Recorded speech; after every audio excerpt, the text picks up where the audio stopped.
لە هەر بستێکی ئەم نیشتیمانەدا چیرۆکێکی نەمری هەیە کە بە خوێنی ڕۆڵە قارەمانەکانی نووسراوەتەوە.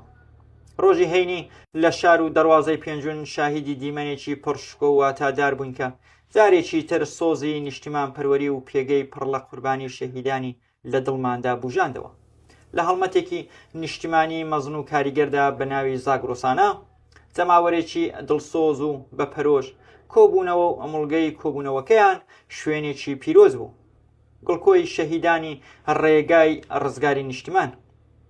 لەم کۆبوونەوەیە ئامادەبووان بە ئاڵای هەمیشە شەکاوی کوردستانەوە لە دەوری مەزاری شەهیدان وەستا بوون. ئەم ئاڵایەی کە مۆرک و ناسنامەی بوونمانە و بەڵێنی ئێمەیە بە بەردەوامی دان بە ڕێگای ئەو شەهیدانی کە گیانیان بەخت کردەوە. لەناو ئەو دیمەنە کاریگەرەدا دەنجێکی بە کۆمەڵ بەرز بووە، دەنجێک کە دڵی هەموو کوردستانێک دەهەژێنێ. سرودی ئەی شەهیدان. کاتێک بە کۆمەڵ دێڵێنەوە هەر دەنجێک دەبێتە نوێکردنەوەی پەیمانێک لەگەڵ ئامانجە باڵاکانی نەتەوەکەمان. ئەو سرودە گەواهیدانە بۆ ئازایەتی و وەرگرتنی ئەرکە لە شانی شەهیدانەوە بۆ شانەکانی ئێمە. ئەمە بە واتای ئەوەیە کە خوێنی شەهیدان بە فیرۆنەچە و ئاڵاکەیان نەکەوتە و هەر شەکاوەیە. هەڵمەتی زاگرۆسانە لە پێنجون نیشانیدا کە ڕۆحی قارەمانێتی لە ناو دڵی گەنج و پیری وڵاتەکەماندا زیندووە. ئەمە پەیامێکە بۆ هەموو لایەک.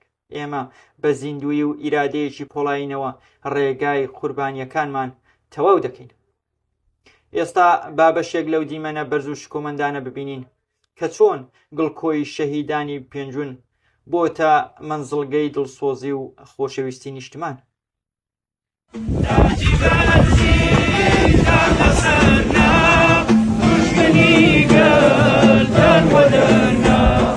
دشمنی گل در ودرنا ای شهیدان